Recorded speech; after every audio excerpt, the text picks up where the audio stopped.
Hello students, तो आज हम लोग पढ़ने वाले हैं refraction of light. Okay, so let us start refraction of light. Refraction of light. Refraction of light में हम लोग देखेंगे रिफ्रैक्शन क्या होता है. Whenever light travels from one medium to another medium, then the light bends. एक medium से अगर दूसरा मीडियम में लाइट ट्रेवल करता है तो लाइट क्या हो जाता है, बेंड करता है. It is because of the density. ये कौन सा डेंसिटी होगा? It is known as optical density. Because of optical density क्या होता है, एक मीडियम से जब दूसरा मीडियम में लाइट ट्रेवल करता है तो क्या होता है, उसका स्पीड चेंज होता है. इसी फेनोमेनन को हम लोग क्या बोलते हैं, refraction of light. So when light travels from one medium to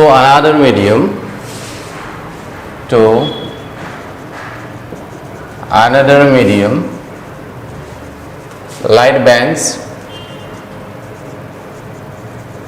due to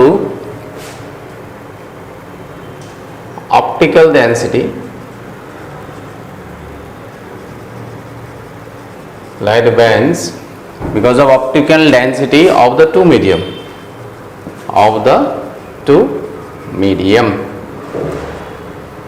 This phenomenon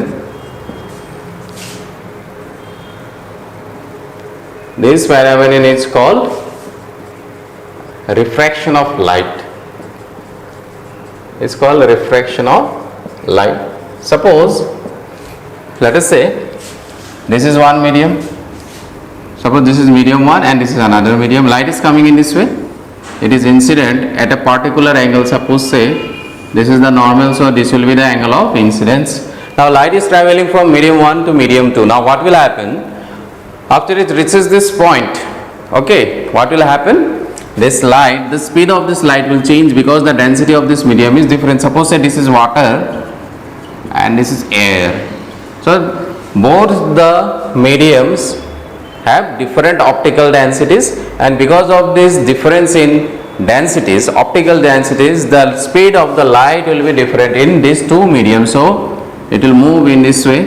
So this will be angle of refraction. We are going to see now now the speed of the light here will be different to the speed of light here. Now how to measure the speed of light? Okay, how to measure the speed of light? To measure the speed of light, we have one quantity that is known as your refractive index. Now what is refractive index? Now whenever light travels from one medium to another medium, light bends. Light is bending in this way. पहले इसको जाना था कैसे, straight. अगर medium नहीं होता तो उसको स्ट्रेट चला जाता, लेकिन ये बेंड हो गया. क्यों बेंड हो गया? क्योंकि एक मीडियम का डेंसिटी अलग है, इसका अलग है. नाउ ये जो बैंड हो गया तो इसमें स्पीड भी अलग होगा. स्पीड कितना आ जाएगा अभी इस मीडियम में? हवा में हम लोग को तो पता है स्पीड ऑफ लाइट कितना होता है, c, which is equal to 3 × 10⁸ metre per second. तो यहाँ पे कितना होगा, वेलोसिटी. सो इसको नापने के लिए हम लोग एक चीज यूज करते हैं, that is known as refractive index. Now refractive index n is defined as speed of light in air or vacuum divided by speed of light in medium. Speed of light in medium. Speed of light in air or vacuum divided by speed of light in medium. Now this n can be written as, this is c, this is v. हम लोग इसको ऐसे लिख सकते हैं. किसी view में n की जगह क्या लिखा रहता है, म्यू लिखा रहता है रिफ्रैक्टिव इंडेक्स के लिए. Okay, in your NCERT book it is written as n. Now okay, समझ में आ गया? Suppose okay, now let us say what is laws of refraction. There are some laws of refraction. जैसे laws of reflection है, ऐसे laws of refraction है. First law क्या है? The incident ray, that is suppose AV, and this is the normal and B and dash, and this is C. The incident ray क्या है, ये AB. The refracted ray the refracted ray, that is BC, and the normal that is NB and dash at the point of incidence,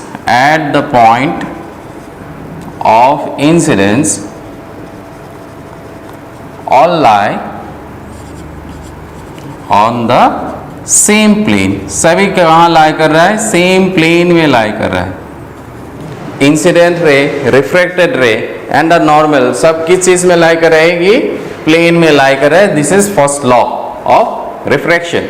okay, this is the first law of refraction. Second law जो है, that second law is also known as your Snell's law. Second law is also known as your Snell's law. ये क्या होता है? इसमें क्या होता है? जो रेशियो होता है sine of angle of incidence to the sine of angle of refraction होगा. यहाँ पे अगर साइन थीटा लगा देते sine I divided by sine R, इसका वैल्यू क्या होता है? कांस्टेंट होता है हमेशा. और उसी चीज को हम लोग क्या बोलते हैं? Refractive index. So sine of angle of I divided by sine of angle of R is always a constant. और इसी कांस्टेंट को हम लोग क्या बोलते हैं? Refractive index. दिस कांस्टेंट को हम लोग क्या बोलते हैं? Refractive index. That is n is equal to sine I by sine R. Now यहाँ पे लाइट कहाँ से कहाँ आ रहा था? 1 से 2. तो इसको हम लोग क्या लिखते हैं? ऐसे 1 से 2. इसको ऐसे हम लोग लिख देते हैं. Light is travelling from medium 1 to medium 2. और इसको एनसीईआरटी बुक में कैसे लिखा गया है? n to 1. n to 1 is equal to sine I by sine R. इसको पढ़ते कैसे है? Refractive index of second medium with respect to first medium. NCERT में कैसे लिखा गया है? n to 1. तो इसको कैसे पढ़ेंगे? Refractive index of second medium. मतलब क्या है इसका? लाइट कौन बैंड कर रहा है? फर्स्ट ऑफ ऑल लाइट आ रहा था ऐसे. लाइट को किसने बैंड किया? सेकेंड मीडियम ने बैंड किया. तो इसलिए लिखा है refractive index of second medium. Okay, with respect to first medium is written as sin I by sin R. This can be written in this way. इसका मीनिंग ही क्या होता है? ये होता है. Both things are same. You can use any symbols. Okay, अलग अलग book में अलग अलग सिंबल यूज किया जाता है. So this is the second law of refraction, which is also known as your Snell's law. Okay, यहाँ तक क्लियर है? Okay. Next we are going to see is your reversibility of light. Okay, note it down. Let us come to the next topic, reversibility of light.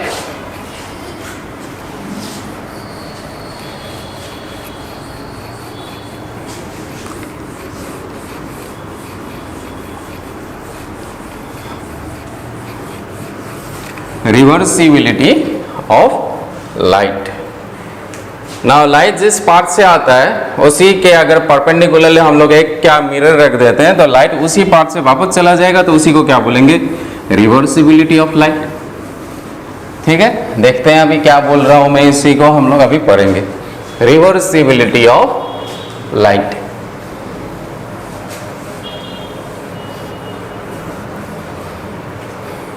Late us see reversibility of light.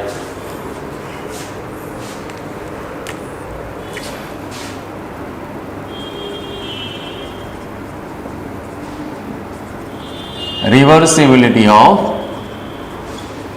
Light. Suppose ये एक medium है, एक medium से दूसरा medium आ रहा है light. This is medium 1 and this is medium 2. This is rare medium. Rare मतलब optically rare and this is denser medium. Denser medium and this is angle of incidence I. Now whenever light travels from rarer medium to denser medium, the refracted ray always moves towards the normal. जब lighter medium से denser medium में आता है refracted रे move करता है किसके तरफ? नॉर्मल की तरफ. जब डेंसर से रेयर जाएगा तो क्या हो जाएगा? It will move away from the normal. Now ये स्ट्रेट आ रहा था ऐसे. ओके, स्ट्रेट तो नहीं हुआ है, थोड़ा स्ट्रेट बना देते हैं इसको. Late us say this is angle of incidence I, this is the normal and this is O and dash. Now it is traveling in this way. ये रिफ्रैक्शन एंगल है और यहाँ पे मैंने मिरर रख दिया. एक परपेंडिकुलरली मिरर को रखना है. ये एंगल परपेंडिकुलर होना चाहिए, तो जिस पाथ से लाइट आया था उसी पाथ से क्या हो जाएगा, वापस चला जाएगा। ओके, जिस पाथ से लाइट आया उसी पाथ से लाइट वापस चला जाएगा। This is known as your reversibility of light. Now see इस केस में क्या हो रहा है, नाउ जब मीडियम 1 से मीडियम 2 में आ रहा था, when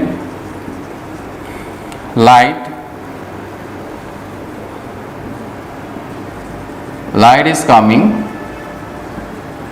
from medium 1 to medium 2, तो पहले क्या हो रहा है, लाइट पहला वाला मीडियम से यह वाला मीडियम से आ रहा था और इसमें एंटर किया। वहां पे अगर हम लोग स्नेल्स लॉ लगाते हैं तो क्या आ जाएगा, Snell's law. So sine I, क्या लिख सकते हैं हम लोग यहाँ पे, sine I, okay, sine I into, okay, into क्या करते हैं, इसका इस मीडियम का रिफ्रैक्टिव इंडेक्स लिखते हैं हम लोग n1, इस मीडियम का रिफ्रैक्टिव इंडेक्स लिखते हैं suppose n2। This is known as your absolute refractive index, या इसको ऐसे भी लिख सकते हैं, बाद में इसको ऐसे लिखेंगे। ओके, इसके लिए रिफ्रैक्टिव इंडेक्स n1 लिखा, इसके लिए क्या लिखा है, n2 लिख दिया है, क्योंकि ये क्या हो जाएगा, एयर के लिए n1, n2 किसके लिए है, this is for your, okay, air है सपोज, यहाँ पे मैं लिख देता हूँ this is air and this is suppose water, तो इसके लिए मैं क्या लिखूंगा, एयर, और ये क्या लिखूंगा, वाटर का रिफ्रैक्टिव इंडेक्स है। ओके, नाउ क्या आ जाएगा इसमें, sine I by sine R, अभी लिखा था रिफ्रैक्टिव इंडेक्स का formula, second law of refraction. From that second law of refraction we have seen this formula, sine I by sine are क्या होता है, constant, light is travelling from medium 1 to medium 2, so medium 1 is what, air, and medium 2 is your glass. Okay, this is not glass, this is water we are considering. Let us say this is W, let us say this is equation number 1. Okay, you can also use symbol 1 and 2, कुछ भी हो सकता है। यहाँ पे glass दिया है तो 1 and 2 कर देते हैं, समझ में तो आ रहा है, 1 and 2 कर देते हैं। मीनिंग क्या है, 1 क्या है, 1 is nothing but your air के लिए 1 यूज किया गया है, वाटर के लिए क्या यूज किया है हम लोगों ने, 2 यूज किया। ओके, नाउ ये पहला इक्वेशन मिला। ना जैसे मिरर रख देंगे ऐसे, तो लाइट यहाँ से इस तरफ जाएगा, इस तरफ जाएगा, जैसे लाइट यहाँ से इस तरफ जा रहा है तो उसके लिए एंगल ऑफ इंसिडेंस कौन सा हो जाएगा, आर आ जाएगा। So when light is travelling, when light is travelling from medium 2 to medium 1 then, तो उस केस में क्या आ जाएगा, sine R by sine I आ जाएगा, क्योंकि एंगल ऑफ इंसिडेंस इस मीडियम के लिए क्या है, आर है, एंगल ऑफ रिफ्रैक्शन क्या है, आई है, तो कितना आ जाएगा, एन 2 से 1। लेट अस से कहाँ से जा रहा था, इस मीडियम से इस मीडियम में जा रहा है, तो 2 से 1 जा रहा है। सो ओके, तो this is, late us say this is equation number 2। Now multiply equation 1 by 2, multiplying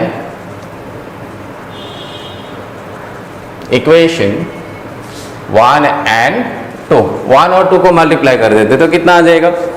so let us see, this becomes sine I by sine R into sine R upon sine I, and this is n1 2 into n2 1.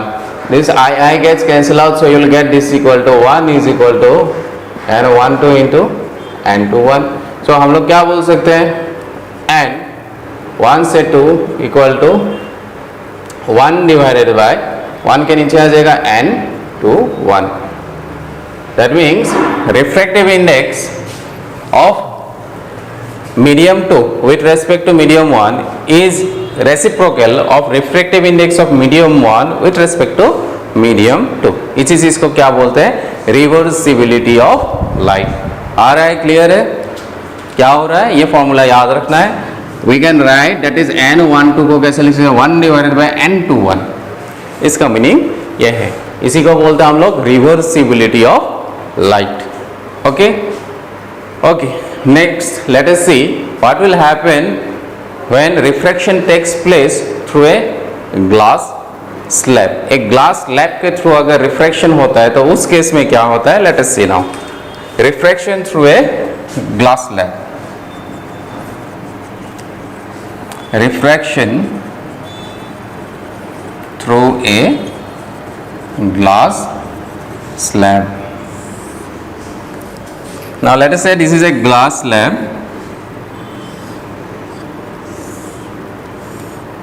and okay, एक glass slab है ये. This is the normal. Suppose the ray of light is coming in this way. So this is the angle of incidence, say I1. Now after refraction it will move towards the normal. तो towards the normal चला गया ये, या bending हो गया ये. And let us say this is R, this is N, this point is suppose O. इसको थोड़ा सा extend कर देते हैं. This is normal. Okay, ये normal. ना यहाँ पे भी एक normal draw करना पड़ेगा. This is another normal. Normal को dotted line से दिखा देते हैं. Let us say this is as dotted line, normal. Okay. तो ये क्या आ जाएगा R1. तो इसके लिए क्या आ जाएगा ये I2. Okay. Now this is denser medium and this is rarer medium. जब भी rarer से denser आता है, it moves towards the normal. Whenever light travels from denser to rarer, what happens? It moves away from the normal. तो ये away जाएगा normal के दूर चला जाएगा. So this is say R2. ऐसा आ जाएगा. Now light को जाना था कैसे? Now you can see light should have traveled in this way. Light को आना था इस तरफ. Light चला गया कैसे? ऐसे. इसको बोलते हैं emergent ray. इसको क्या बोलते हैं? Incident ray.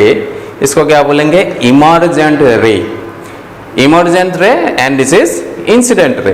नाउ लाइट को जैसे जाना था उसी को एक डॉटेड लाइन से हम लोग दिखा देते हैं. सो लाइट को जाना था ऐसे स्ट्रेट, लेकिन लाइट चला गया ऐसे. दोनों पैरेलल है, यू कैन सी. सो ये रे जो होगा, जो रे जाना जिस तरफ जाना था उसका हमेशा पैरेलल होता है. और ये जो लैंड होता है इसको हम लोग बोलते हैं lateral shift.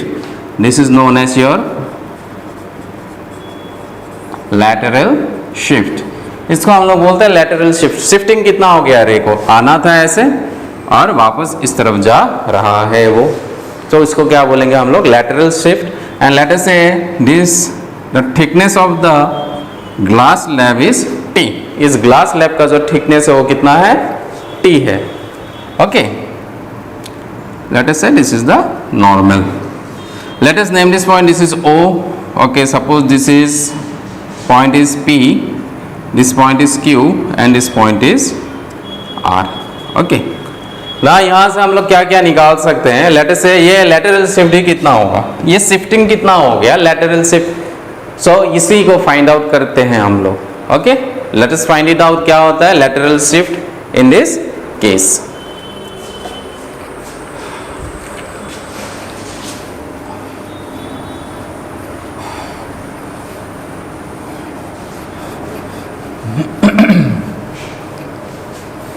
So we are going to apply the Snell's law. Snell's law apply करेंगे यहाँ. फर्स्ट ऑफ ऑल पहला, जब रे मीडियम 1 से मीडियम 2 में आ रहा था तो इसका refractive index, suppose this is medium 1, this is medium 2 and फिर से ये क्या आ जाएगा? मीडियम, फिर से ये 1 आ जाएगा. राइट. मीडियम 1, मीडियम 2, फिर से ये क्या है? मीडियम 1 है. तो पहला मीडियम 1 से जब 2 आ रहा था उस केस के लिए स्नेल्स लॉ लगा दे हैं. अप्लाइंग स्नेल्स लॉ,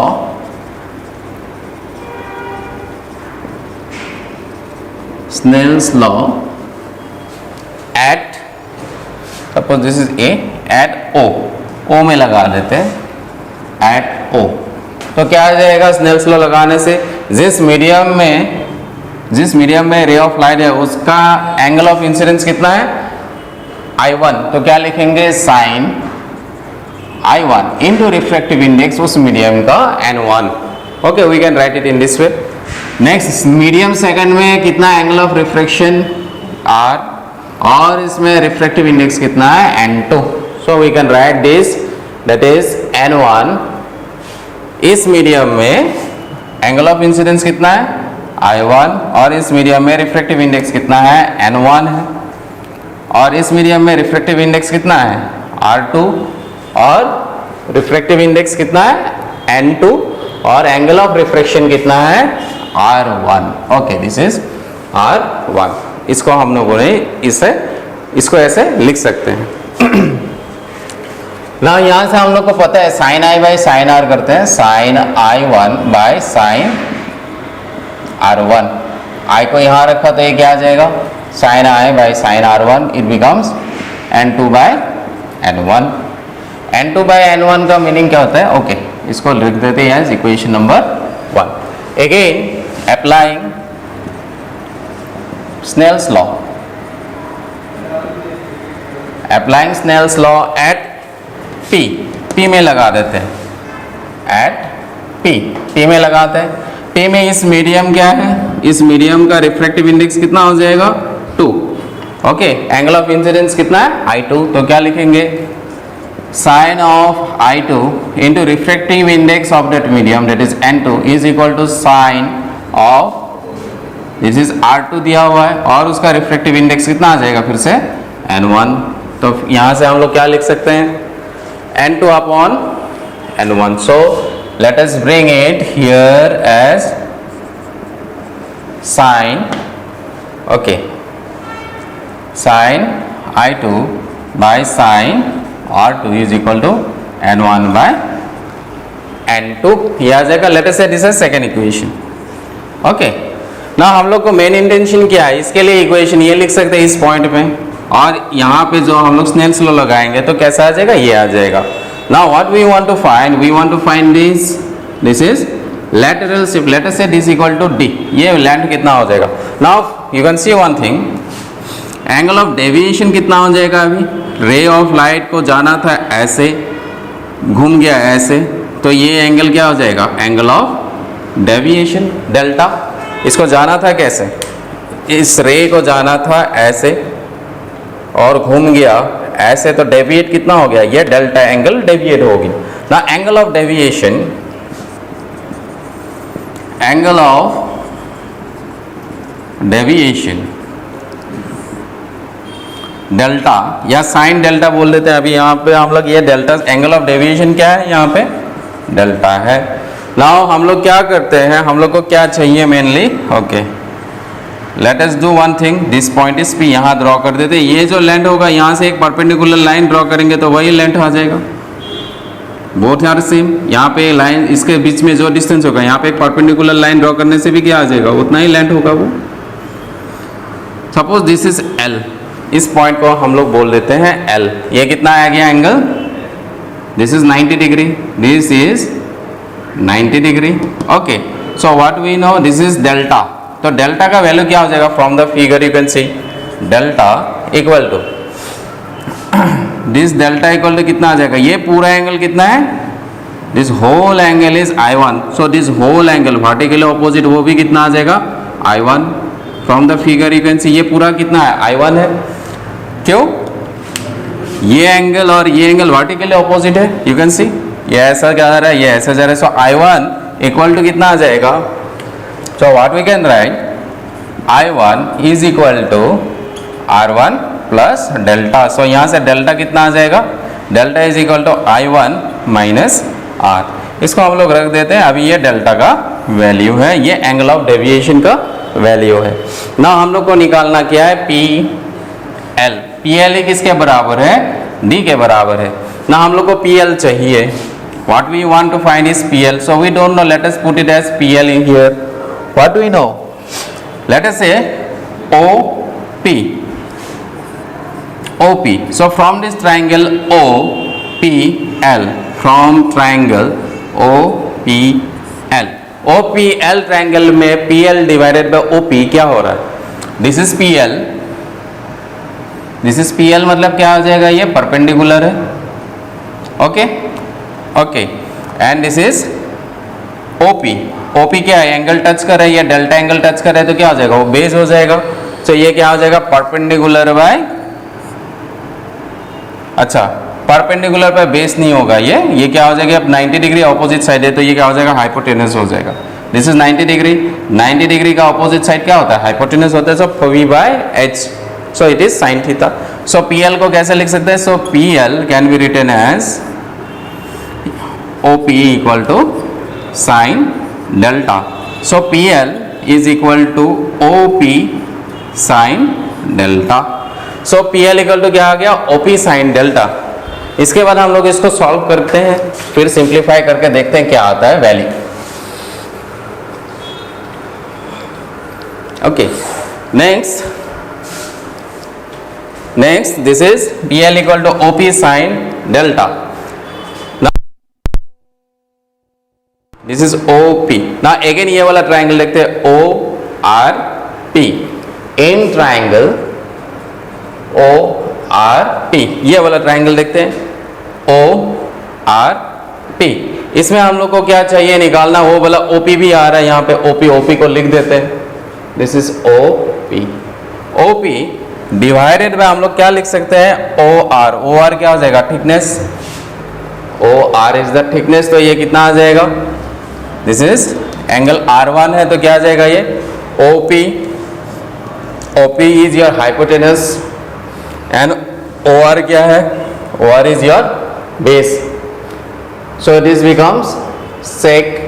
ये एंगल कितना है, R1 है, सो OP इक्वल टू कितना, ये base hypotenuse divided by base है, सो OP इक्वल टू कितना आ जाएगा OR सेक R1। OR क्या है, यू कैन सी OR, वो क्या है, thickness of the glass slab, तो इसकी जगह क्या लिख सकते हैं T। सेक थीटा या सेक R की जगह क्या लिख सकते हैं cos R1, so this becomes OP। So OP का वैल्यू कितना मिला, इतना, इसको सब्स्टिट्यूट करके यहाँ लिख देते हैं PL, देयरफॉर PL या इक्वेशन 1 इंप्लाई कर देते हैं, let us say this as equation 1। PL equal to OP की जगह क्या लिख सकते हैं now, this is 3 divided by cos R1 and ये क्या है साइन डेल्टा, तो साइन डेल्टा की जगह क्या लिख सकते हैं, delta is equal to I1 minus R। Delta की जगह क्या लिख सकते हैं, I1 माइनस R, और इस PL is nothing but this is D, जिसको हम लोगों ने D लिखा है, so this D can be written as 3 divided by cos R1 sine I1 minus delta. तो ये हम लोग का फॉर्मूला मिल गया, किसका, लैटरल शिफ्ट का। So lateral shift in a plane glass slab, in a glass slab is given by this formula. Lateral shift कितना होता है, D is equal to T divided by cos R holding into sine, holding into I1 minus delta. Okay, so ये formula याद रखना है। तो refraction through a glass slab, इस position में कैसे स्नेल्स लॉ लगाना है, इसको हम लोगों ने ऐसे लिखा। इस पोजीशन में स्नेल्स लॉ कैसे लगाना है, ऐसे लिखना है, ठीक है। फिर हम लोगों ने क्या लिखा, एंगल ऑफ डेविएशन निकाला, एंगल ऑफ डेविएशन इतना आ रहा है, लैटरल शिफ्ट कितना आ रहा है, इतना आ रहा है। Okay okay, let us see the next topic, apparent depth and real depth देखेंगे हम लोग। क्लियर है यहां तक? Okay, what is apparent depth and real depth we are going to see now.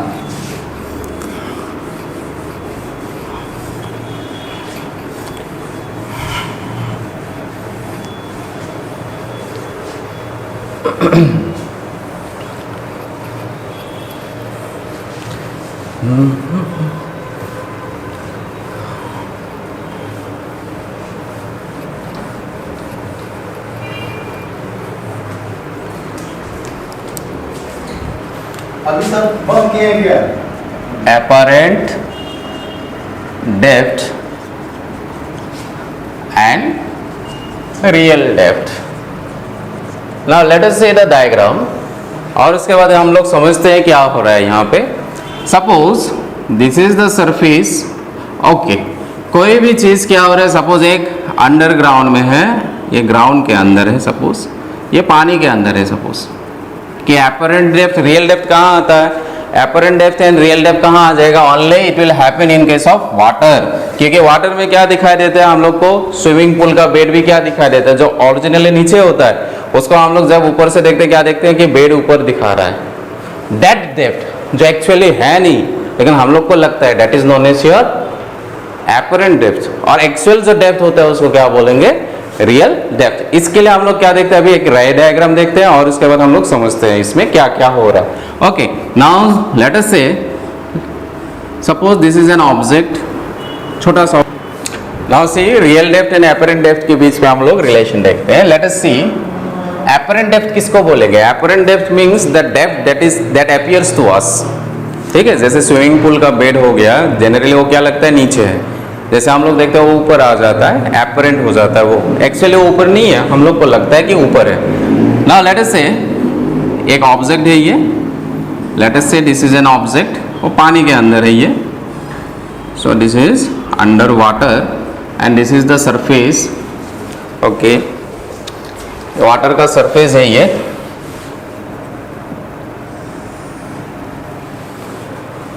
Suppose this is the surface of the water और ये bed में ये ऑब्जेक्ट है ये, दिस इज द ऑब्जेक्ट. यहाँ से एक रे निकला ऐसा, स्ट्रेट गया perpendicularly in this direction. Light आके यहाँ से यहाँ गिर रहा है, यहाँ से रिफ्लेक्ट हो रहा है, तो रिफ्लेक्टेड रे को मैंने यहाँ पे ड्रॉ किया है. और ये रियल डेप्थ है. एक्चुअल डेप्थ क्या है ये, this is known as your real depth. Real depth को किससे रिप्रेजेंट किया है, यहाँ पे डी से रिप्रेजेंट किया. नाउ यहाँ से और एक रे निकला ऐसा और यहाँ पे मैं ड्रॉ कर देता हूँ एक normal. So this is the normal. Suppose this is the normal.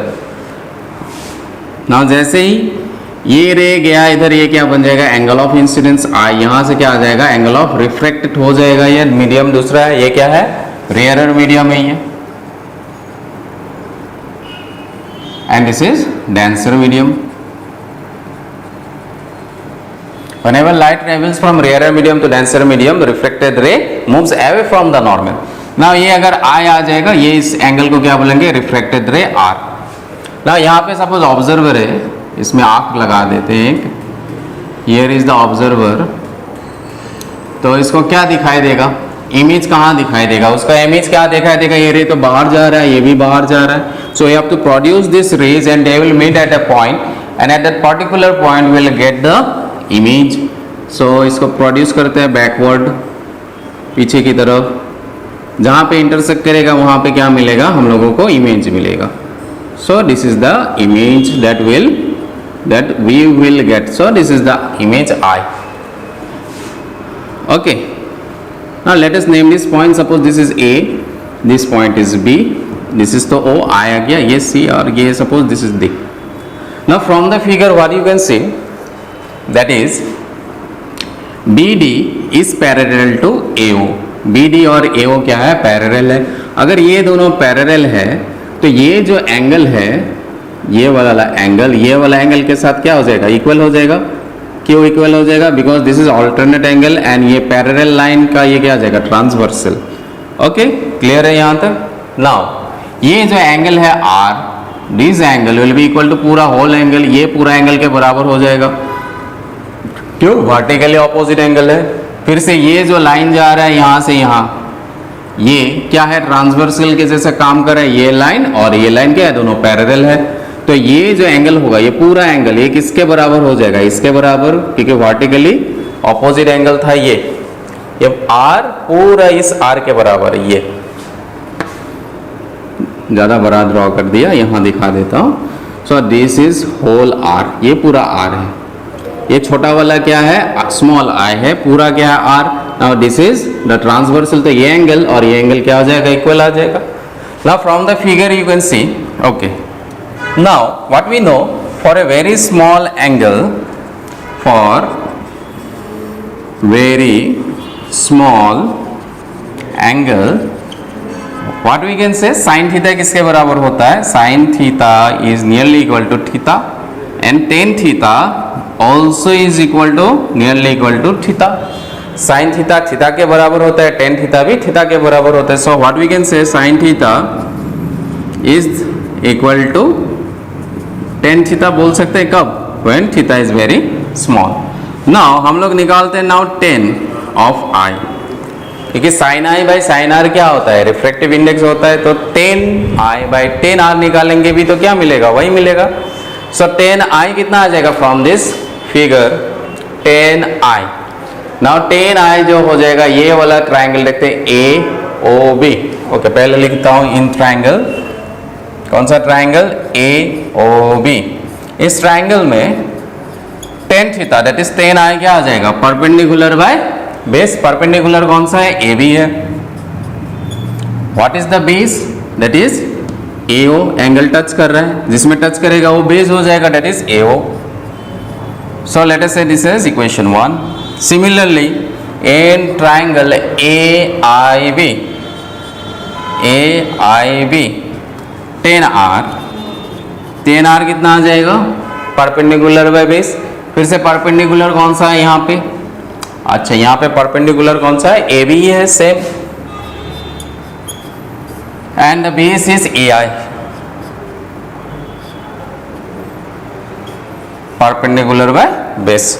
Now tan I by tan are कितना आ जाएगा, tan I by tan R which is nothing but sine I by sine R, क्योंकि दोनों क्या है, equal है. सो इसको divide करेंगे, टेन आर कितना है, A B divided by A O divided by A B by A I. ना इसको क्या लिख सकते हैं, A B by A O into A I by A B. A B गया कैंसिल, कितना मिला, A I by A O, that is sine I by sine r. Sine I by sine are क्या होता है, refractive index. And कहां से कहां जा रहा था, रेज 2 से 1 एंड 2 से 1, which can be written as n1 by n2. n2 1 को कैसे लिख सकते हैं, n1 by n2. रे कहां से जा रहा है, ये वाला मीडियम से ये वाला मीडियम में जा रहा है. So this is medium 1, this is medium 2. जहां से जहां जाएगा उस 2 से 1 जा रहा है, इसलिए क्या लिखा है 1. इसको क्या लिख सकते हैं, 1 by 2. n2 1 को ऐसे लिख सकते हैं. ए आई क्या है यहाँ पे, what is A I, this is apparent depth. A D लगा देते हैं एपरेंट डेप्थ, क्योंकि इमेज यहां दिख रहा है, ये वाला डेप्थ क्या हो जाएगा, apparent depth. This is apparent depth. और ये पूरा नीचे ऑब्जेक्ट था, ऑब्जेक्ट कहाँ दिखाई देना चाहिए था, यहाँ नहीं दिखा के उसका इमेज कहाँ दिखाई दे रहा है, यहाँ देख रहा है, तो ये एपरेंट है, फॉल्स है. तो जो हम लोग को लगता है that is A D apparent depth. And A O क्या है, from the figure this is the real depth. Let us say this is the real depth. कितना दिया है हम लोगों ने, डायग्राम में क्या लिखा है, डी लिखा है. So what we can say that is n1 by n2 is equal to apparent depth by real depth. Now if n1 is equal to 1, कब होगा, when medium 1 is air. n1 कितना आ जाएगा, 1 हो जाएगा. जब ऊपर वाला मीडियम हवा होता है, उसका रिफ्रैक्टिव इंडेक्स का वैल्यू कितना होता है, 1. एंड सपोज n2 जो मीडियम है वाटर का, कितना है वो रिफ्रैक्टिव इंडेक्स, n है. Then what we can say that n1 का वैल्यू क्या आ जाएगा, 1. n2 की जगह क्या लिख सकते हैं, n. और ये क्या लिख जाएगा, एपरेंट डेप्थ मतलब AD, और ये रियल डेप्थ कितना आ जाएगा, T. So we can write in this way. नहीं तो इसको ऐसे भी लिख सकते हैं. So this is the main formula.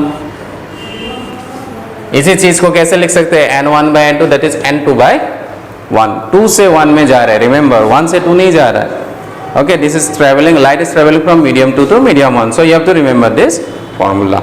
Okay, so refractive index can be defined as apparent depth by real depth. उसको भी हम लोग लिख सकते हैं.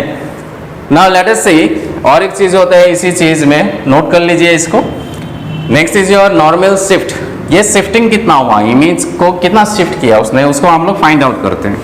नाउ लेट अस सी वो कितना शिफ्ट किया. That is normal shift. Normal shift कितना किया उसने, नॉर्मल शिफ्ट. नॉर्मल शिफ्ट ये आ जाएगा value, that is IO. Okay, IO ये जो डिस्टेंस हो जाएगा, दिस विल बी शिफ्ट. इसको क्या बोलेंगे, यहाँ से यहाँ शिफ्ट. कितना शिफ्ट किया इसको फाइंड आउट करते हैं. तो शिफ्टिंग कितना आ जाएगा, टोटल डिस्टेंस कितना है, टोटल डेप्थ क्या है, D. तो इसको लिखेंगे D. माइनस क्या करेंगे, ये AD. सो इसको AD से माइनस कर देते हैं, AD. This is apparent depth. Now this is D minus apparent depth. यहाँ से कितना आ जाएगा, from this formula you can say AD can be written as D by N. सो AD की जगह मैं क्या लिख सकता हूँ, D by N लिख सकता हूँ. तो ये D आ गया बाहर, 1 माइनस 1 by N आ जाएगा. दैट इज शिफ्ट जो होगा, जो इमेज शिफ्ट करेगा, that shifting is given by this formula, d holding into 1 minus 1 by n, और ये d क्या है, रियल डेप्थ है, n क्या है, रिफ्रैक्टिव इंडेक्स है. So we can relate this in this way. So this is very important formula, ये याद रखना है. इसके बाद हम लोग ओके नेक्स्ट हम लोग देखते हैं अभी critical angle and total internal reflection देखते हैं. इसके बाद इसको नोट डाउन कर लीजिएगा. Okay let us see what is critical angle and your total internal reflection क्या होगा. इसके बाद हम लोग देखेंगे इसमें क्रिटिकल एंगल क्या होता है. क्रिटिकल एंगल मीन्स एक particular angle because of which the angle of refraction जो होता है वो कितना होता है, 90 डिग्री होता है. उसी को हम लोग क्या बोलते हैं, critical angle. Total internal reflection क्या होता है. टोटल इंटरनल रिफ्लेक्शन वो है कि नाम में ही छुपा हुआ है उसमें चीज. टोटल मतलब रिफ्लेक्शन कितना होता है, 100% रिफ्लेक्शन होता है वहां पे. ओके रिफ्लेक्शन टेक्स प्लेस 100%, उसमें कोई भी एनर्जी लॉस नहीं होता है, 100% एनर्जी वही रहेगा. ओके टोटल इंटरनल रिफ्लेक्शन क्या है. नाउ व्हेनेवर लाइट किसी भी ऑब्जेक्ट में आके गिरता है, सपोज कोई भी चीज में लाइट आके अगर गिरता है, सपोज ये ऑब्जेक्ट एक रे आया यहाँ पे गिरा, तो इसमें 3 चीज होता है. इसको हम लोग ऐसे लिखते हैं, एक होता है रिफ्लेक्शन, एक होता है एब्जॉर्प्शन, एक होता है ट्रांसमिशन. एक होता है रिफ्लेक्शन, एक होता है एब्जॉर्प्शन, वन इज ट्रांसमिशन. ये इंसिडेंट रे है, ये रिफ्लेक्ट होके जाएगा और एक इस तरफ चला जाएगा, ये क्या हो जाएगा, reflection. And this is transmission हो रहा है, और कुछ एनर्जी खा जाएगा इस ऑब्जेक्ट, तो उसको क्या बोलेंगे, एब्जॉर्ब. तीनों का जो एडिशन होता है RAT, तीनों का एडिशन कितना होता है, 100% होता है एनर्जी. मतलब सपोज इसमें रे आके गिरा, रिफ्लेक्शन हुआ, सपोज 80% रे रिफ्लेक्शन हो गया, 10% एब्जॉर्ब हो गया. ये कितना हुआ, 80% रिफ्लेक्शन हो गया, 10% एब्जॉर्प्शन आ गया, तो कितना हो जाएगा, 80 प्लस 10 90%. तो 10% क्या होना चाहिए, 10% शुड बी ट्रांसमिट होना चाहिए. That should be transmission. तो हमेशा क्या होता है, जब भी रे किसी भी चीज में गिरता है तो ये तीनों चीज होता है, one is reflection and one is absorption and one is transmission. तीनों का समेशन कितना होना चाहिए, 100%. तो अभी हम लोग देखते हैं क्रिटिकल एंगल किसको बोलते हैं, और इसमें समझते हैं टोटल इंटरनल रिफ्लेक्शन वाला चीज यहाँ पे हम लोग समझेंगे. Now what is critical angle.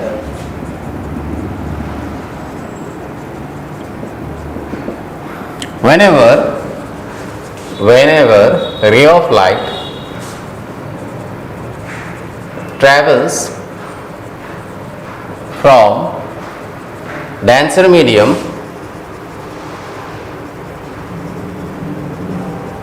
to rarer medium, whenever light travels from denser medium to rarer medium, refracted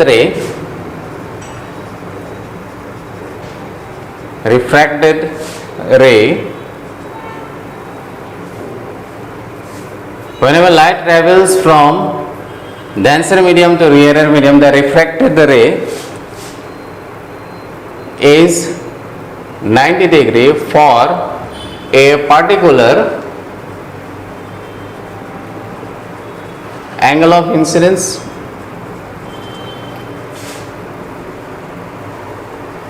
That angle is called critical angle. That angle, कौन सा angle, that angle of incidence, that angle of incidence is called critical angle.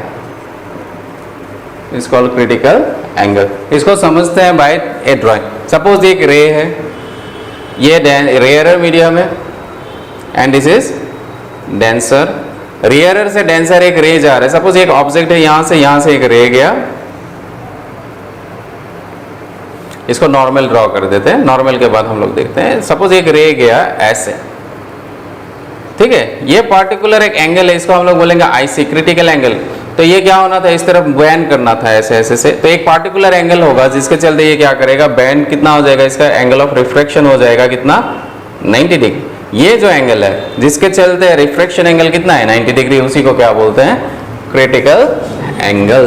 तो इसका suppose refractive index n है या n2 है, क्योंकि ये medium 2 है, ये क्या है n1 है, बिकॉज मीडियम 1 है। तो अगर हम लोग इसमें स्नेल्स लॉ लगाएंगे तो कितना आ जाएगा साइन, यहाँ पे क्या आ जाएगा एंगल ऑफ इंसिडेंस या IC लगाएंगे IC इंटू रिफ्रैक्टिव इंडेक्स क्या है इसका n2 इक्वल टू यहाँ पे क्या आ जाएगा sine 90 degree into angle of refraction कितना है, ये तो रिफ्रैक्शन हो गया, और n2 के जगह क्या लिखेंगे n1। क्या लगाया स्नेल्स लॉ। स्नेल्स लॉ क्या होता है, इस मीडियम में angle of incidence into refractive index, इस मीडियम का angle of refraction into refractive index, वही लिखा है। तो यहाँ से क्या आ जाएगा साइन IC इंटू n2 इक्वल टू ये साइन कितना आ जाएगा n1। तो यहाँ से हम लोग क्या निकाल सकते हैं साइन ऑफ IC या रिफ्रैक्टिव इंडेक्स निकाल सकते हैं n1 bye n2। n1 bye n2 equal to कितना आ जाएगा sign of IC। n1 bye n2 क्या था n2 से 1 होता है, या इसको उल्टा करेंगे तो क्या आ जाएगा n2 बाय n1, तो ये क्या आ जाएगा 1 divided by sine of IC, और n2 बाय n1 की वही क्या बोलते हैं 1 से 2, सो 1 डिवाइडेड बाय साइन IC। ये होने से ऐसा हो जाएगा अगर n2 से 1 लिखेंगे तो क्या आ जाएगा साइन ऑफ IC आ जाएगा, डिपेंड करेगा। जनरली ये this is given in your NCERT book, इसको लिखा जाता है इन दिस वे। रिमीडियम सेकेंड से यहाँ जा रहा है, सो 1/2 आ गया यहाँ से फॉर्मूला के थ्रू, यू कैन सी, तो ये साइन C हो जाएगा, लेकिन बुक में ऐसा दिया हुआ है, so we can write it in this way. So critical angle क्योंकि 1/2 को ही क्या बोलते हैं, ray of light is travelling from one medium to the next medium. यहाँ पे क्या हो रहा है डेंसर से रेयर जा रहा है, ये कब होगा जब भी रे ऑफ लाइट डेंसर मीडियम से रेयर मीडियम में जाता है तभी क्रिटिकल एंगल आता है ना। इसका सिग्निफिकेंस देखते हैं कहाँ है, इसका एप्लीकेशन होता है, this is applied in your total internal reflection. Now let us see what is total internal reflection.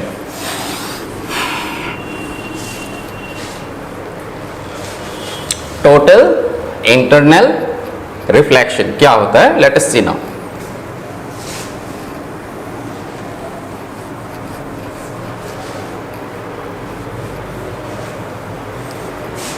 Next is your total internal reflection। ना इसमें वर्ड में छुपा हुआ है टोटल इंटरनल रिफ्लेक्शन, मतलब जो रिफ्लेक्शन होगा वो कितना हो जाएगा 100%, मतलब एब्जॉर्प्शन जो था और ट्रांसमिशन था वो कितना परसेंट हो जाएगा 0। 100% रिफ्लेक्शन होता है, इसलिए इसको क्या बोलते हैं total internal reflection. Now let us consider this is a medium and this is your normal, एक नॉर्मल है, ये क्या है रेयरर मीडियम, और ये क्या है denser medium. Ray of light is travelling from denser medium to rarer medium. Let us say this is an angle of incidence, suppose ये रे 1 था, पहला रे, वो क्या करेगा रिफ्लेक्ट होके जाएगा इस तरफ, सो 1 डैश बोल देते हैं इसके लिए, ओके। ये एंगल ऑफ इंसिडेंस था, एंगल ऑफ रिफ्रैक्शन है, 1 के लिए 1 लिखा है 1 डैश। नेक्स्ट देखते हैं, नेक्स्ट रे आ गया ये 2 वाला, उसके लिए एंगल ऑफ रिफ्रैक्शन ये हो गया 2 डैश। एक आ गया ये वाला 3 के लिए हम लोग देखते हैं यहाँ पे आ रहा है एंगल ऑफ रिफ्रैक्शन 3 डैश। इससे बड़ा हो गया 4, वो कहाँ जाएगा रिफ्लेक्ट होने के लिए जगह ही नहीं बचा, वो वापस इसी में आ जाएगा 4, तो इसको बोलेंगे टोटल इंटरनल रिफ्लेक्शन। जिस मीडियम में था उसी मीडियम में आ गया वापस, और नेक्स्ट वाला मीडियम में नहीं गया। कब होगा, whenever the angle of incidence is greater than critical angle, okay. जब क्रिटिकल एंगल से एंगल ऑफ इंसिडेंस बड़ा होता है, व्हेनेवर, ओके। इसके लिए टोटल इंटरनल रिफ्लेक्शन के लिए दो कंडीशन है। फर्स्ट कंडीशन इज कंडीशन, पहला कंडीशन क्या है, light should always travel from denser medium to rarer medium. Light should always travel from denser medium to rarer medium. Next, number 2, the angle of incidence, जो angle of incidence है वो critical angle से बड़ा होना चाहिए. The angle of incidence, the angle of incidence should be greater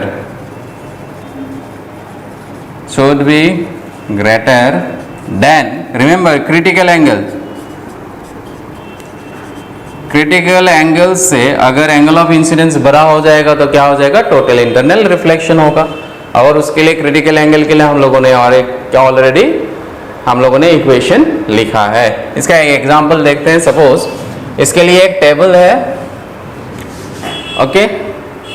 glass के लिए, mirror के लिए रिफ्रैक्टिव, ये क्रिटिकल एंगल का वैल्यू फिक्स होता है. जैसे मटेरियल होता है यहाँ, दिस इज मटेरियल, इस तरफ आता है रिफ्रैक्टिव इंडेक्स आ रहा है, और इस तरफ आता है, सपोज एक टेबल बना लेते हैं, critical angle. This is critical angle. इसका वैल्यूज अलग अलग मटेरियल के लिए अलग अलग आता है. You will get different values for different. इसका टेबल में लिख देता हूं. So for this you will get, first one is water. Water के लिए तो रिफ्रैक्टिव इंडेक्स क्या आता है, 1.33, and this is 48.75 degree. Crown glass, for crown glass it is 1.52, and critical angle is 41.14 degree. This is dense flint glass के लिए कितना आता है, 1.62, और इसके लिए कितना आता है, 37.31 डिग्री. एंड डायमंड के लिए कितना होता है, ये 2.42, और इसका वैल्यू होता है 24.41 डिग्री. ये क्रिटिकल एंगल का वैल्यू है.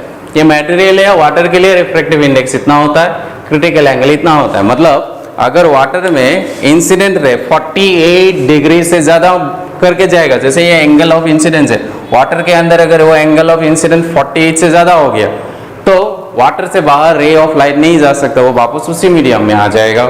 सिमिलरली क्राउन ग्लास के लिए इतना होता है, फ्लिंट ग्लास के लिए इतना होता है. डायमंड के लिए कौन से critical angle is very less. तो डायमंड में क्या होता है, कोई भी एंगल अगर 24 से ज़्यादा एंगल बना के वो घुस गया डायमंड के अंदर, तो वो जो रे है उसी के अंदर घूमता रहेगा और वापस नहीं आ पाता है. जब तक एंगल ऑफ इंसिडेंस 24.1 से कम होगा तभी क्या हो जाएगा, वो बाहर आ सकता है, ओके. अदरवाइज वो ट्रैप हो जाता है इस डायमंड के अंदर. Example, suppose this is the diamond, ये डायमंड है. सपोज एक रे इसमें एंटर किया ऐसा, ये नॉर्मल है, नॉर्मल के साथ ये एंगल बनाया, late us say this angle is 25 degree. तो क्या हो जाएगा, क्रिटिकल एंगल से बड़ा है, ओके. इसको बता देते हैं, यहाँ पे बताता हूँ. ये एंगल ऑफ इंसिडेंस के साथ एंटर किया, फिर ये डेंसर मीडियम से रेयर मीडियम में ये जा रहा है, क्योंकि ये रेयर मीडियम, ये डेंसर है, तो ये थोड़ा बैंड होके यहाँ आ गया. सपोज यहाँ पे नॉर्मल ड्रॉ कर लेते हैं, this is the normal. Now this angle is suppose 25 degree. इससे क्या है, बड़ा है. अभी ये रे कहाँ जाएगा, ये बाहर नहीं जाएगा, क्यों, क्रिटिकल एंगल से बड़ा है. तो ये रे क्या हो जाएगा, फिर से यहाँ पे रिफ्लेक्ट होके इसमें आ जाएगा. क्या हो जाएगा, इसमें टोटल इंटरनल रिफ्लेक्शन होगा. फिर से अगर ये यहाँ पे आ जाएगा, सपोज यहाँ आ गया ऐसा, इस पॉइंट में एंगल ऑफ इंसिडेंस सपोज कितना है, सपोज 30 डिग्री है. 30 डिग्री होने से क्या हो जाएगा, फिर से वो वापस नहीं जा पाएगा, फिर से टोटल इंटरनल रिफ्लेक्शन होगा, यहाँ आ गया, फिर से अंदर में घूमता रहेगा रे. और ये डायमंड क्या दिखता है, डायमंड ब्राइट दिखता है, इसीलिए टोटल इंटरनल रिफ्लेक्शन के चलते डायमंड ब्राइट दिखता है, ठीक है. और इसका एप्लीकेशन है मिराज फॉर्मेशन. जैसे हम लोग को डेजर्ट में ट्री वगैरह दिखाई देता है, ठीक है, ये मिराज फॉर्मेशन है. एंट्रेंस में क्वेश्चन तो उतना नहीं आता है. सो ये डायमंड हो गया, ऑप्टिकल फाइबर्स हो गए, ये सब क्या है, applications of your total internal reflection. इसको प्रिज्म के केस में हम लोग कैसे देख सकते हैं. सपोज एक प्रिज्म है मेरा, लेट अस सी, सपोज एक प्रिज्म ही है, एक रे एंटर किया इन this way, this is 90 degree. ये रे एंटर किया ऐसा, तो इसके ऊपर क्या करेंगे, नॉर्मल ड्रॉ करेंगे। ऐसे नॉर्मल ड्रॉ करेंगे तो ये आ जाएगा एंगल ऑफ इंसिडेंस आई। अगर ये आई, इसका एंगल कितना है, ये अगर 90 है, इसको we can show this equal to कितना है, 45 डिग्री। नाउ क्रिटिकल एंगल से बड़ा है, you can C crown glass and flint glass, दोनों का क्रिटिकल एंगल कितना है, 41.14 एंड 37.31। मतलब ये 45 होगा कब, जब ये 90 डिग्री होता है। ये दोनों मिला के क्या होता है ना, ये 45 है, मतलब क्रिटिकल एंगल से बड़ा है, तो क्या हो जाएगा, यहाँ पे बाहर नहीं आ पाएगा वो रे ऑफ लाइट। ये ग्लास है ना, ग्लास से तो बाहर आना चाहिए था, नहीं आ पाता है, क्यों, टोटल इंटरनल रिफ्लेक्शन हो रहा है। तो इस पॉइंट में क्या आ जाएगा, टोटल इंटरनल रिफ्लेक्शन, और ये रे इस तरफ बैंड हो जाएगा, ऐसे ये घूम जाएगा इस तरफ। फिर से यहाँ पे एक नॉर्मल ड्रॉ करते हैं। अगर इसमें नॉर्मल ड्रॉ करेंगे, फिर से एंगल ऑफ इंसिडेंस क्या हो जाएगा, एंगल ऑफ इंसिडेंस नॉर्मल के साथ ये भी क्या हो जाएगा, 45 जैसा हो जाएगा, और ये वापस इसी मीडियम में चला जाएगा, अभी घूम के इसी मीडियम में चला जाएगा। नॉर्मल अगर इंसिडेंट है उसी वापस मीडियम में चला जाएगा। ये प्रिज्म के केसेस में होता है। क्या हो रहा है, इन दोनों जगह में टोटल इंटरनल रिफ्लेक्शन हो रहा है। Okay, now let us see one question. जितना थ्योरी पढ़ा है उससे रिलेटेड क्वेश्चंस देखते हैं। एक question you can see in your book, एक क्वेश्चन देखते हैं from the part refraction. Refraction से क्वेश्चन देखते हैं हम लोग। So from your book let us C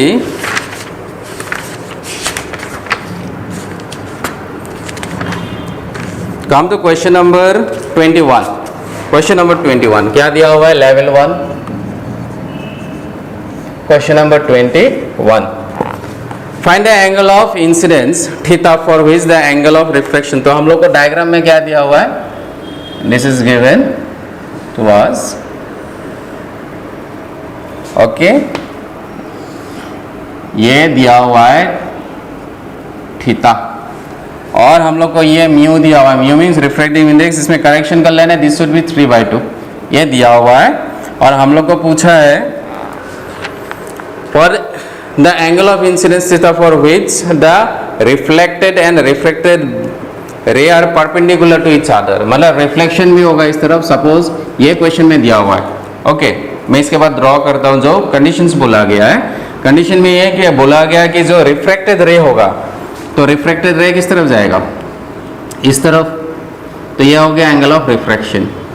and reflected ray किस तरफ जाएगा, इस तरफ, वो कितना आ जाएगा, अगर ये थीटा, ये भी थीटा होता है, क्योंकि आई इज इक्वल टू क्या होता है, angle of incidence is equal to angle of reflection, तो i equal to theta, i equal to r. ये रिफ्रैक्शन है, ये क्या है, रिफ्लेक्शन, तो ये अगर थीटा है, ये भी क्या हो जाएगा, थीटा। इन दोनों के बीच में एंगल कितना बोल दिया है, 90 डिग्री। क्वेश्चन में बोल दिया है 90 डिग्री। तो हम लोग को क्या पूछा है, क्वेश्चन में पूछा है, क्वेश्चन में पूछा क्या है, so find the angle theta, ये थीटा का वैल्यू क्या होगा, ये पूछा गया। Now from the figure you can सी, ये पूरा जो एंगल है, ये पूरा एंगल हम लोग लिख सकते हैं theta plus 90 degree plus R equal to कितना आ जाएगा, theta plus 90 plus R is equal to 180 degree, क्योंकि स्ट्रेट लाइन है, ये स्ट्रेट लाइन है 180 degree. So theta plus R equal to कितना आ जाएगा, 180 minus 90, so theta plus R is equal to 90 degree. और हम लोग बोल सकते हैं r इज इक्वल टू कितना आ जाएगा, 90 माइनस थीटा। r को हम बोल सकते हैं 90 minus theta. Now Snell's law लगाते हैं। स्नेल्स लॉ, इस मीडियम में रिफ्रैक्टिव इंडेक्स क्या हो जाएगा, एयर, ओके, एयर के लिए कितना होता है 1, हवा के लिए रिफ्रैक्टिव इंडेक्स कितना होता है 1 इंटू साइन क्या लिखेंगे यहाँ पे, sine theta equal to refractive index of this medium कितना है 3/2, so this is 3/2 into angle of refraction कितना है sin r। ओके, ये हम लोगों ने लिखा। r का वैल्यू क्या है 90 minus theta, so what we can write sin theta is equal to 3/2 sin, r की जगह क्या लिखेंगे 90 minus theta. sin 90 minus theta कितना होता है cos theta, so this is cos theta and this is sin theta. तो यहाँ से क्या आ जाएगा sin theta by cos theta is equal to 3/2, so this becomes tan theta is equal to 3/2। Options में क्या दिया हुआ है, 3/2 तो नहीं है, इसको क्या बना देते, इसको 1/cot बना देते, cot के फॉर्म में आ जाएगा, तो ये क्या हो जाएगा, ये आ जाएगा 3/2. सो cot थीटा कितना हो जाएगा, so cot theta can be written as 2/3. So theta is equal to क्या आ जाएगा, cot इनवर्स ऑफ 2/3. तो ये ऑप्शन दिया है ऑप्शन डी में. So you will get option D. Question number 21 के लिए ऑप्शन क्या आ जाएगा, डी आ जाएगा. Okay okay, let us see next question, question number 22 देखते हैं क्या दिया हुआ है. Question number 22. See question number 22. What is given in question number 22? In the figure, okay, figure दिया हुआ है. क्वेश्चन नंबर 22 देखते हैं हम लोग. फिगर दिया हुआ है ये,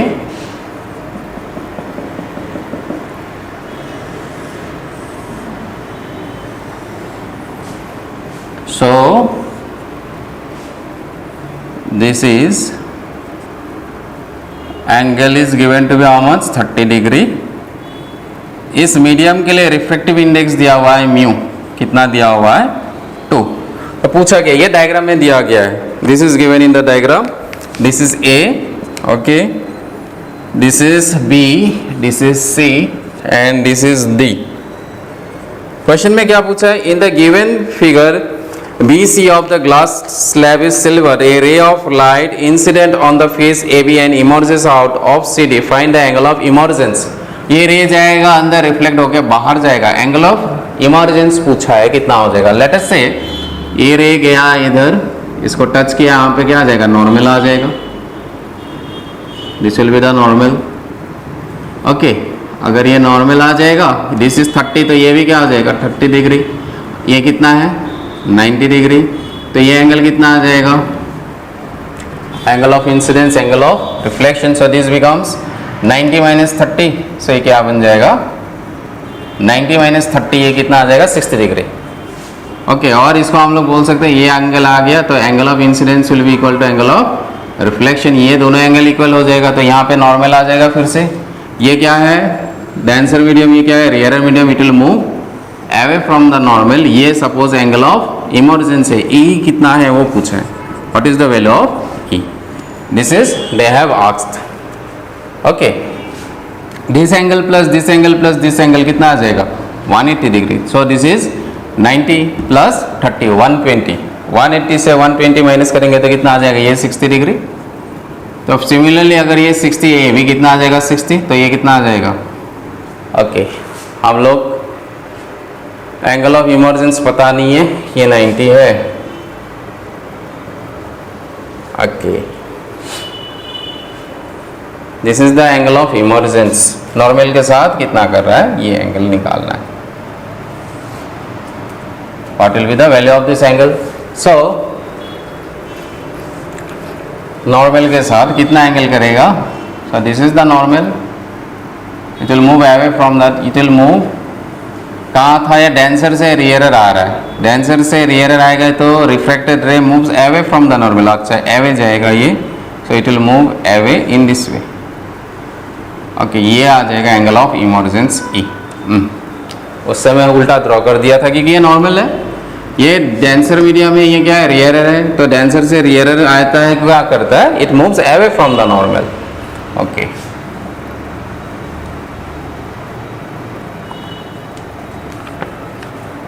ना ये एंगल कितना आ जाएगा, angle of vertically opposite directly भी कर सकते हैं बिना कुछ करके. ये 90 हो गया, ये 60 हो गया, इसका एडिशन कितना होना चाहिए, 180. 180 से 90 माइनस 30, ये क्या आ जाएगा, 30 डिग्री. और ये एंगल ऑफ ये वर्टिकली ऑपोजिट है, तो ये भी कितना आ जाएगा, 30 डिग्री. कुछ करना नहीं था. ऑप्शंस कौन सा आ जाएगा यहाँ पे, बी आ जाएगा 22 के लिए. सो ऐसा ऐसा क्वेश्चंस दिया हुआ है. और एक क्वेश्चन देखते हैं यहाँ पे. You can C one another question.